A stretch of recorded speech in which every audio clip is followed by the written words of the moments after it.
So we are going to start Coulomb's law of magnetic force. ये ठीक वैसे ही है जैसे हमने इलेक्ट्रोस्टैटिक के अंदर Coulomb's law देखा था। Coulomb ने क्या बोला था कि अगर दो चार्जेस एक दूसरे से किसी डिस्टेंस पर रख दिए जाए तो उनके बीच में जो फोर्स लगता है Q1 Q2, उनके बीच की जो डिस्टेंस होती है उसके स्क्वायर्स के इनवर्सली प्रोपोर्शनल होता है।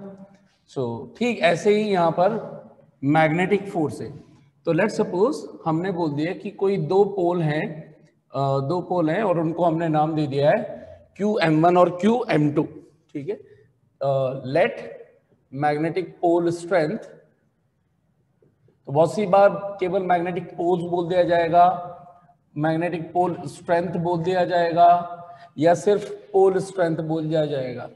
सबका मतलब सेम है, पोल स्ट्रेंथ बोले या मैग्नेटिक पोल स्ट्रेंथ बोले, मैग्नेटिक स्ट्रेंथ बोले। मैग्नेटिक पोल स्ट्रेंथ को हम किससे रिप्रेजेंट कर रहे हैं? सिंबल QM से। बहुत सी बुक में अलग अलग, अब एक्चुअल में क्या है कि इसकी कोई पर्टिकुलर रिप्रेजेंटेशन ली नहीं गई है। सो अब यहाँ पर क्या कर लिया हमने कि जैसे Coulomb's लॉ था ठीक वैसे ही QM मान लिया। उसका रीजन है, अभी हम जैसे इलेक्ट्रिक डाइपोल मोमेंट P पढ़ते हैं वैसे ही अभी हमें मैग्नेटिक डाइपोल मोमेंट पढ़ना है। तो अब बहुत सी बुक्स में क्या होता है, रिप्रेजेंटेशन स्मॉल m होती है मैग्नेटिक डाइपोल मोमेंट की, और बहुत सी जगह कैपिटल M होती है। ठीक है, NCERT की जो बुक है वहां पर मैग्नेटिक डाइपोल मोमेंट को स्मॉल m से रिप्रेजेंट किया है।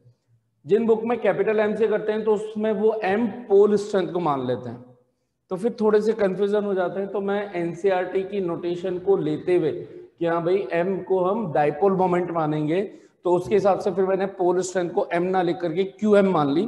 तो उससे हमें समझ में आता रहेगा कि ये m का मतलब मैग्नेट के पोल्स हो गए, एक तरह से नॉर्थ पोल और साउथ पोल की स्ट्रेंथ को रिप्रेजेंट कर रहे हैं। ठीक है, so magnetic pole strength are QM1 and QM2, इसको हमने मान ली। तो Coulomb's law of magnetic force क्या बोलता है कि अगर कोई दो पोल्स,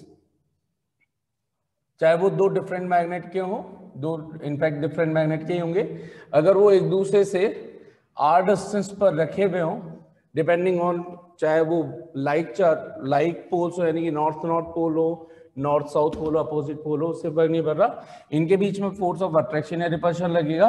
और ये फोर्स जो मैग्नेटिक फोर्स कोलॉम्बिक फोर्स होता है वो जैसे उसमें दिया जाता है directly proportional to the charges, तो directly proportional to the strength of the poles and inversely proportional to the r square.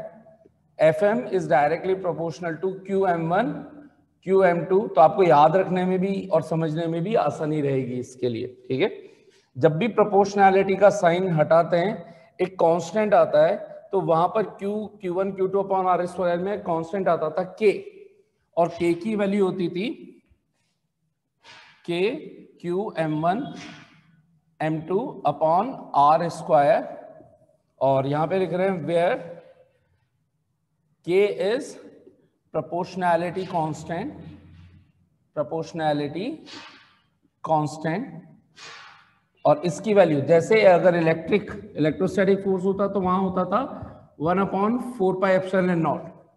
तो मैग्नेटिक के अंदर ये वाला ध्यान रखना, एप्सिलॉन नॉट को किससे चेंज कर देंगे? 1/μ0 से, या आप ऐसा भी बोल सकते हो 1/ε0 को चेंज कर सकते हो μ0 से। ये एनालॉजी आप देखेंगे अभी मैक्सिमम जितने भी फॉर्मूलेज आ रहे हैं हमारे पास और आने वाले हैं वो ऑलमोस्ट इलेक्ट्रोस्टैटिक से मैच कर रहे होंगे, मैक्सिमम सभी फॉर्मूलेज।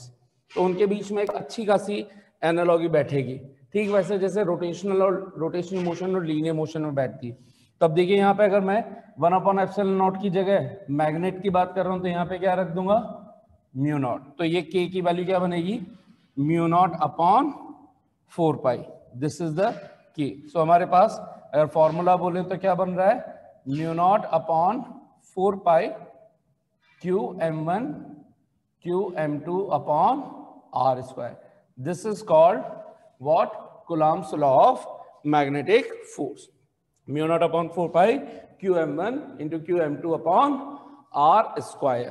ठीक है, और इसकी वैल्यू आपको पता है, ये μ0 की वैल्यू कितनी होती है? 4π इंटू 10⁻⁴ -7। तो म्यू नॉट अपॉन 4 पाई की पूरी वैल्यू हो जाएगी 10⁻⁻7 यहाँ पर इसकी पूरी की पूरी वैल्यू हो जाएगी।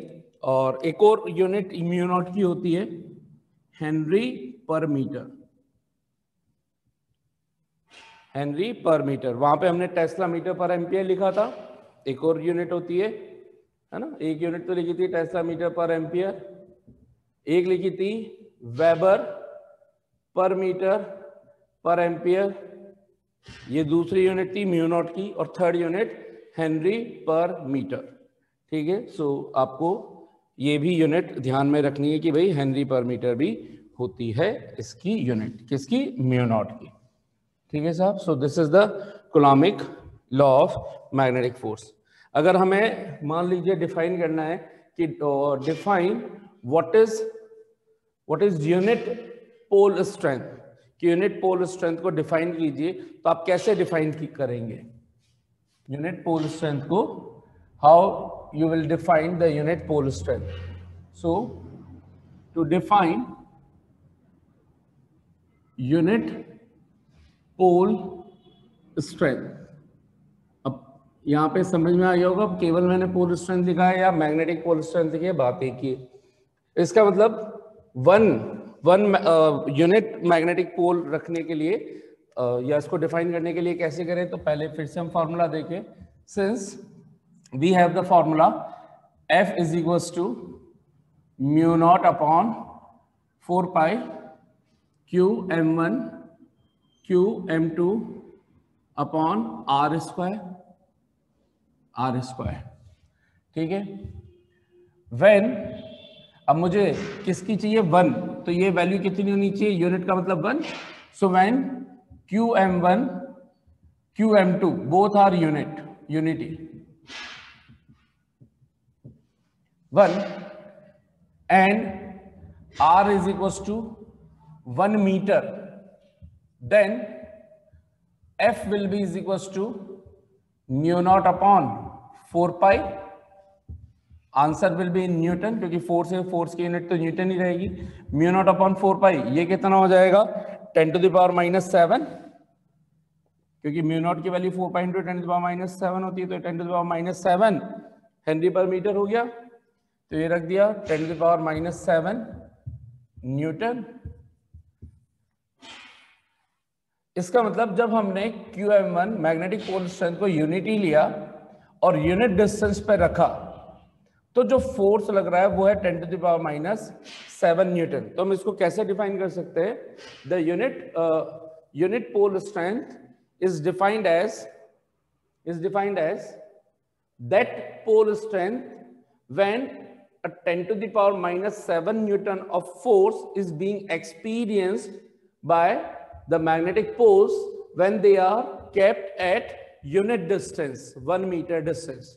So जब भी किसी पोल स्ट्रेंथ, किसी भी मैग्नेटिक पोल्स को यूनिट मीटर डिस्टेंस पे रखो, तो उस पर 10⁻⁻7 मीटर लगे, यानी किसी भी अगर पोल्स को, यूनिट तो हम डिफाइन कर रहे हैं, किसी भी अगर मैग्नेटिक पोल्स को अगर 1 मीटर पे रखने पर 10⁻⁻7 न्यूटन लगे, तो जो पोल्स की स्ट्रेंथ होगी वो यूनिटी होंगी। Again, the magnetic pole strength can be defined as that pole which are placed at unit distance and they experience a force of 10⁻⁻7 Newton. Then the pole strength between these two poles is known as unity. How many of you understood it properly? Now, अब हम बात करते हैं किसकी, magnetic dipole moment की। Generally ये चीजें NCERT में मेंशन नहीं है, फिर भी अभी मैंने आपको बता दी है। सो अब बात करते हैं हम किसकी, मैग्नेटिक डाइपोल मोमेंट की। तो ठीक वैसे जैसे इलेक्ट्रिक डाइपोल मोमेंट को हमने डिफाइन किया था और इलेक्ट्रिक डाइपोल का कॉन्सेप्ट लिया था, ठीक वैसे ही यहां पर क्या होगा, मैग्नेटिक डाइपोल और मैग्नेटिक डाइपोल मोमेंट का कॉन्सेप्ट चलेगा। ठीक है, so let's start magnetic dipole and magnetic dipole moment. Magnetic dipole and magnetic dipole moment. जब हम मैग्नेटिज्म पढ़ रहे होते हैं तो उसमें बहुत सी जगह सिर्फ आपको डाइपोल मोमेंट लिखा हुआ मिलेगा, तो बाय डिफॉल्ट क्या माना जाएगा, मैग्नेटिक डाइपोल मोमेंट। ठीक है, क्योंकि हम मैग्नेट की ही चर्चा कर रहे हैं, डिस्कशन कर रहे हैं, तो इसलिए उस टाइम मैग्नेटिक डाइपोल मोमेंट। हाँ, लेकिन जब न्यूमेरिकल्स वगैरह होते हैं या स्पेसिफिकली जब कुछ अलग जगह पे कर रहे होते हैं, जब ना इलेक्ट्रोस्टैटिक है नहीं, तो वहां पे स्पेसिफाई करना जरूरी होता है कि हम कौन से डाइपोल मोमेंट की बात कर रहे हैं, इलेक्ट्रिक डाइपोल मोमेंट या मैग्नेटिक डाइपोल मोमेंट। ठीक है, दोनों वर्ड अलग अलग है लेकिन ये इससे रिलेटेड है। डाइपोल का मतलब दो पोल का होना, और किस तरह के दो पोल्स का होना, मैग्नेट्स के दो पोल का होना। इलेक्ट्रिक डाइपोल क्या होते थे कि दो पोल्स, दो तरह के चार्ज जिनके नेचर अपोजिट हो, जिनके नेचर अपोजिट हो, यानी कि दो अपोजिट या unlike charges having equal magnitude, वो क्या बनाते हैं, डाइपोल बनाते हैं। ठीक ऐसे ही मैग्नेटिक डाइपोल क्या हो जाएंगे, दो मैग्नेटिक पोल्स अपोजिट नेचर वाले जिनकी स्ट्रेंथ सेम हो। तो जनरली स्ट्रेंथ सेम किसके अंदर होती है, एक बार मैग्नेट के जो दो पोल होते हैं वो नेचर में अपोजिट भी होते हैं, एक नॉर्थ होता है एक साउथ होता है। तो नॉर्थ वाले को बाय डिफॉल्ट हम पॉजिटिव की तरह मानते हैं और साउथ को नेगेटिव की तरह मानते हैं। तो हो गए आपके पास दो अपोजिट नेचर वाले पोल्स, और दोनों की स्ट्रेंथ पूछेंगे तो QM1 is equal to QM2 is equal to QM आप मान सकते हो, यानी कि दोनों की स्ट्रेंथ कितनी है, QM। सो ऐसे ऐसे स्ट्रक्चर को हम बोलते हैं क्या, magnetic dipole. So what is magnetic dipole, an arrangement of two poles, two poles of a magnet having equal magnetic strength. That means one of the pole is north, one of the pole is south. That means we can say the two poles of a bar magnet forms a magnetic dipole. And अब इसके बाद फिर जैसे electric dipole moment आता था कि electric dipole moment कैसे define करते थे कि अगर ये दो चार्जेस एक दूसरे से 2a डिस्टेंस या 2l डिस्टेंस पे रखे हो तो इनका जो इलेक्ट्रिक डाइपोल मोमेंट होता था वो आता था मैग्नीट्यूड वाइज Q इंटू दोनों के बीच के डिस्टेंस 2a या 2l जो भी आप लेते थे या d, तो Q इंटू दो चार्जेस के बीच की डिस्टेंस। ठीक ऐसे ही यहां पर है। अगर मैं यहां पे बात करूं कि मैग्नेटिक डाइपोल मोमेंट, तो इसको हमने सिंबल दे दिया है स्मॉल m। जैसे इलेक्ट्रिक डाइपोल मोमेंट एक वेक्टर क्वांटिटी होती है, ठीक है, ठीक वैसे ही मैग्नेटिक डाइपोल मोमेंट भी एक वेक्टर क्वांटिटी होगी, उसको सिंबल दे दिया गया है m vector. Let's suppose this is the centre O और इन दोनों के बीच की टोटल डिस्टेंस 2l मान लिया, ताकि OS और ON को हम बाद में जब काम में कभी लें तो L डिस्टेंस काउंट कर सके। तो सिंपली अगर आप बोलो तो this is the distance D is equal to 2l। So how can we define the magnetic dipole moment? So magnetic dipole moment is defined as, in terms of magnitude, that any pole strength, any magnitude of any pole strength into the distance between them. That means QD, तो QM into D. What is D here? हमने क्या ले रखा है, 2l. So Q into 2l is called magnetic dipole moment. In vector form, how do we write it? M vector is equals to QM into 2l vector. Magnetic pole strength scalar है तो 2l vector, L vector की direction, where direction of, आप चाहो तो इसको D vector बोलोगे तो D vector, so where direction of 2l vector is from south to north, hence direction of, अब 2l वेक्टर की डायरेक्शन के अलॉन्ग ही क्या होगा, मैग्नेटिक डाइपोल मोमेंट होगा। Hence direction of magnetic dipole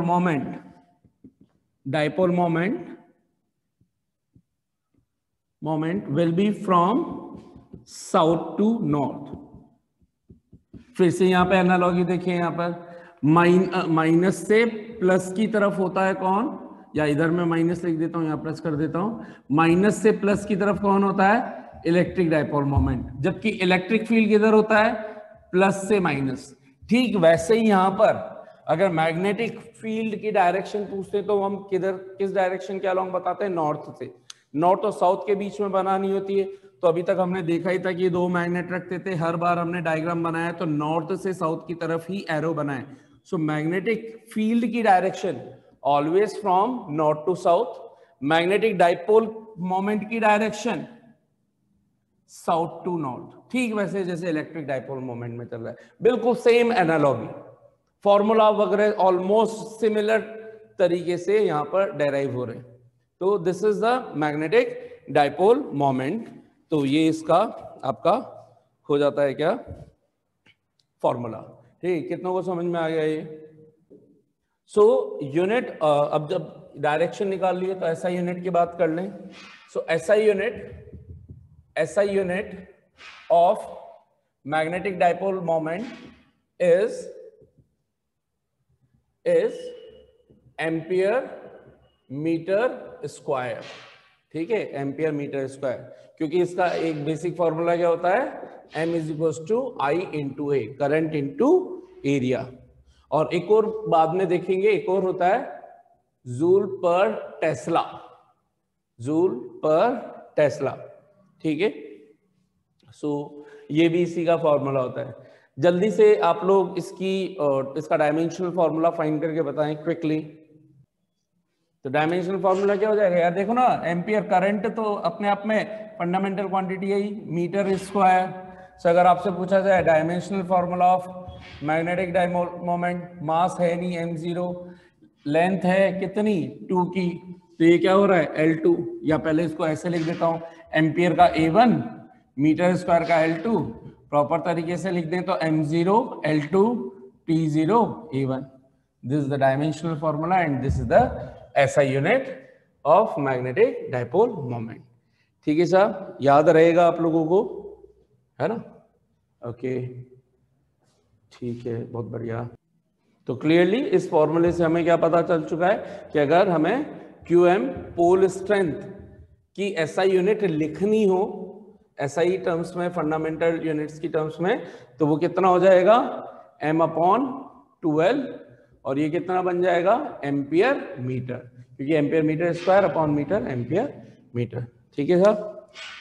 सो यहां तक मेरे हिसाब से सबको समझ में आ गया होगा, किसी को कोई परेशानी तो नहीं है? ठीक है, so now let's start magnetic field lines. ठीक है, ये टॉपिक हो गया, तो यूनिट्स वगैरह सबकी सबको समझ में आई गई है। अभी स्टार्ट करते हैं जल्दी से मैग्नेटिक फील्ड लाइंस। ठीक वैसे जैसे हमने इलेक्ट्रिक फील्ड लाइंस को डिफाइन किया था, तो यहां पर मैग्नेटिक फील्ड लाइन के लिए एक और वर्ड यूज में लिया गया था, जिसको आजकल ऑब्सोलीट कर दिया गया है, उसको अब काम में नहीं लेते हैं, मैग्नेटिक लाइंस ऑफ फोर्सेस। ठीक वैसे जैसे इलेक्ट्रिक लाइंस ऑफ फोर्सेस, क्योंकि कंफ्यूजन होता है कि फोर्स है क्या, फोर्स है क्या, तो वो उस इनकन्वीनियंस से बचने के लिए हम जनरली सिर्फ वर्ड क्या यूज करते हैं, मैग्नेटिक फील्ड लाइंस। ठीक है, लेकिन फिर भी कहीं लिखा हुआ मिल जाए किसी कॉम्पिटिटिव एग्जामिनेशन के अंदर, तो आपको याद वैसे होना चाहिए कि इसी का दूसरा नाम क्या होता है, magnetic lines of forces, magnetic lines of force. ठीक है, ये इसका दूसरा नाम होता है। So how do we define the magnetic field lines? So magnetic, जैसे इलेक्ट्रिक फील्ड को हमने कैसे डिफाइन किया था कि that imaginary curve along which a unit positive test charge will be placed, then it will move in whatever direction, that will be the क्या, that path will be the magnetic field line. तो इसी तरह से magnetic field line को कैसे define किया गया है? सो मैग्नेटिक फील्ड लाइन, और एक्चुअल कॉन्सेप्ट है नहीं, क्योंकि ये सब कुछ हम ऐसा इमेजिन कर रहे हैं, is that imaginary curve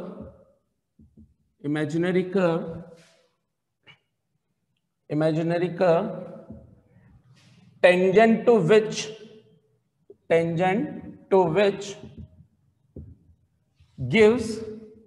gives us the direction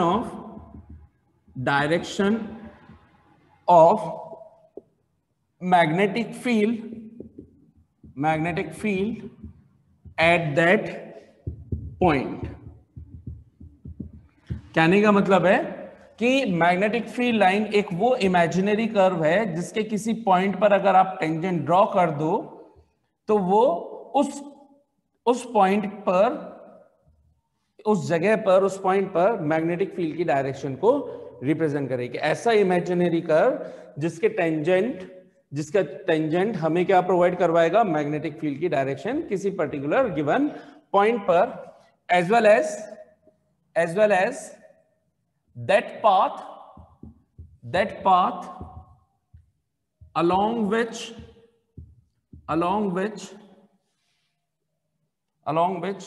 the unit north pole would tend to move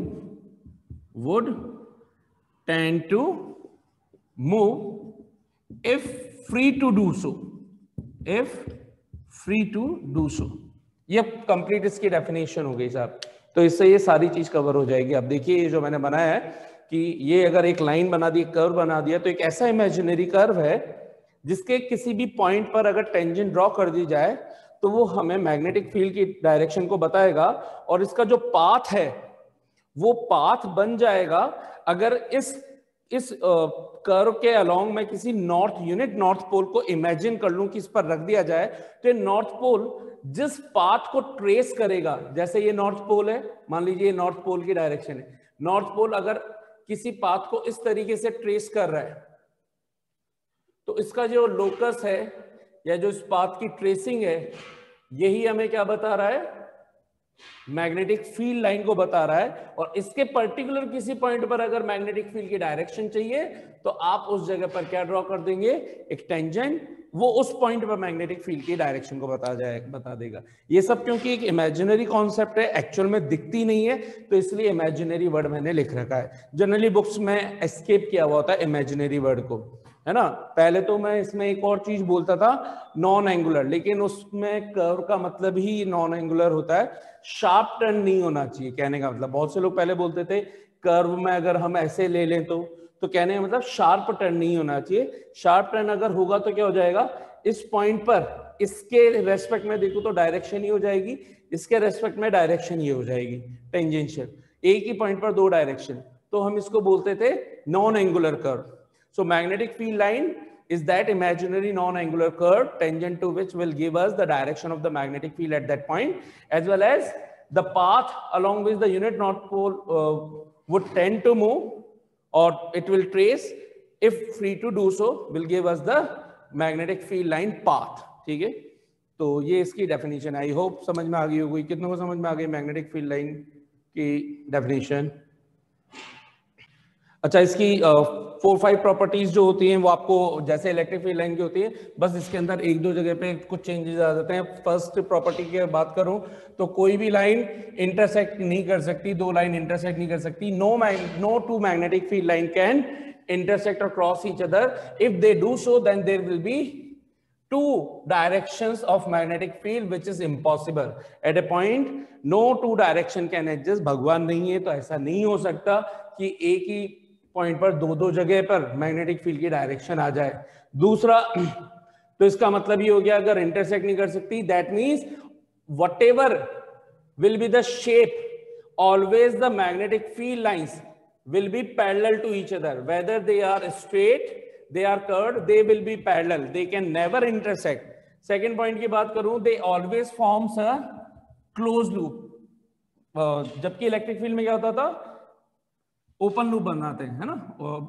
electric field line कैसा लूप बनाती है, close open loop. Magnetic field line they forms a close loop. Close loop कैसे, आपने जैसे solenoid और bar magnet देख रखा है, आउटसाइड नॉर्थ से स्टार्ट होती है, साउथ पर जाती है, और inside the magnet south to north. So hence they form the what, close loop. ठीक है, तो 1 2 आपका सेकंड पॉइंट हो गया। किसी भी पॉइंट पर अगर टेंजेंट खींच दो तो उस जगह पे वो डायरेक्शन बताएगा, किसकी, मैग्नेटिक फील्ड की डायरेक्शन को बता देगा। So these are the basic points which you need to remember. अच्छा, हमेशा ये जो भी सरफेस से स्टार्ट होती हैं वो परपेंडिकुलरली स्टार्ट होती है, परपेंडिकुलरली एंटर करती है, नॉर्थ से निकलेंगी तो अच्छा नेक्स्ट इसके अंदर क्या प्रॉपर्टी, एक दो प्रॉपर्टी और बच जाएगी, तो थ्री प्रॉपर्टीज तो हमने देखी। फर्स्ट प्रॉपर्टी कि they can not intersect each other, they will always parallel to each other. First property हमने ये देख ली है ना। और ऐसा क्यों नहीं हो सकता, क्योंकि जहां पे इंटरसेक्ट करेंगी वहां पे दो डायरेक्शन हो जाएंगी मैग्नेटिक फील्ड की, which is impossible, just like electric field में भी देखा था। सेकंड प्रॉपर्टी हमने बोला दे forms always a close loop, यानी कि in air they will start from north से स्टार्ट होंगी और किधर की तरफ एंटर करेंगी, साउथ की तरफ एंटर करेंगी, and inside south to north. तो इस तरीके से नॉर्थ से स्टार्ट हुई, साउथ पर एंटर करी और फिर इनसाइड साउथ टू नॉर्थ, और इस तरह से एक क्लोज लूप को फॉर्म करेगी। थर्ड प्रॉपर्टी हमने देखी कि जो भी लाइंस स्टार्ट होंगी और एंटर होंगी वो हमेशा सरफेस के परपेंडिकुलर होगी। अगर मैं मान लीजिए कुछ spherical source of magnetic field ले लूं, तो स्फेरिकल है तो हमेशा मैग्नेटिक फील्ड लाइन आपको कैसी बनानी है, रेडियल डायरेक्शन के अंदर बनानी है। ठीक है, ठीक जैसे जैसे इलेक्ट्रिक फील्ड होता था तो वैसे मैग्नेटिक फील्ड भी हमेशा सरफेस के क्या रहेगा, परपेंडिकुलर रहेगी। Magnetic field lines will always be perpendicular. तो स्फेरिकल या सर्कुलर शेप के अंदर हमेशा magnetic field line will be the कैसी, radial direction, that means perpendicular. तो this is third property. Fourth property की बात करें तो जहां पर मैग्नेटिक फील्ड लाइंस की डेंसिटी ज्यादा, डेंसिटी का मतलब एक छोटे से एरिया में large number of magnetic field line. तो अगर मैं एक एरिया ये ले लूं और सेम एरिया यहां ले लूं, तो यहां पर रिलेटिवली मतलब इतना से एरिया के अंदर बात करूं तो इसके अंदर बस ये तीन लाइन है, जबकि यहाँ पे इतने से एरिया में ऊपर और नीचे वाली सारी लाइन इसी में आ गई। तो जहां पर होगी ज्यादा क्राउडनेस वहां पर हम बोलेंगे कि मैग्नेटिक फील्ड की स्ट्रेंथ या मैग्नेटिक फील्ड इंटेंसिटी या मैग्नेटिक फील्ड इज ग्रेटर, ठीक है, maximum. So crowdness of the magnetic field line gives us the strength of the magnetic field at that portion or through that area. So wherever or from whatever area the number of magnetic field lines are more cloudy, there the magnetic field will be maximum, right, having more strength. So this is fourth property, more cloudy maximum magnetic field. ठीक है, और last property एक और discuss कर ली जाए कि हमेशा जो मैग्नेटिक फील्ड लाइंस है अगर वो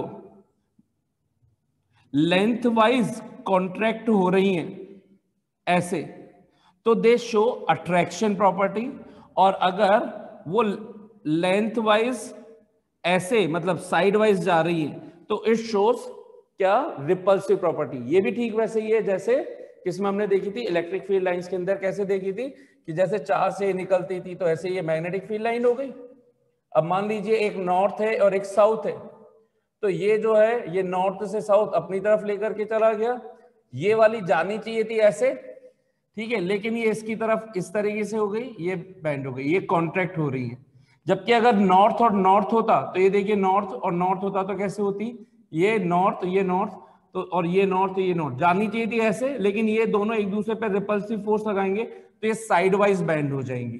ठीक है, ये इधर किस तरीके से कॉन्ट्रैक्ट हो रही है, ये कॉन्ट्रैक्शन लेंथ वाइज कॉन्ट्रैक्शन किसको शो करेगा, अट्रैक्शन को। तो अगर यहाँ पे इस तरह के लाइंस बना रखी हैं, clearly one of them will be north, one of them will be south, opposite poles will be there. और अगर इस तरह का कुछ डायग्राम है तो किसको शो कर रहा होगा, दोनों नॉर्थ या दोनों साउथ लाइक पोल्स को शो कर रहा होगा। So these are the 5 basic properties which you need to remember. First property, they cannot intersect each other and they will always be parallel to each other. If they do so, if they intersect, then there will be two directions of a magnetic field at a particular point, which is impossible. Second, they form always a closed loop. In air, they start from north, enter the south, inside they move from south to north and hence make a closed loop. Okay. Third property, they always enters and leaves perpendicular to the surface, magnetic field lines. Fourth property, wherever from whatever area the more magnetic field lines, more will be the magnetic field strength. Next property, lengthwise contraction shows the attractive property, and lengthwise sidewise bending shows the repulsive property. So these are the basic properties. How many of you understood it properly?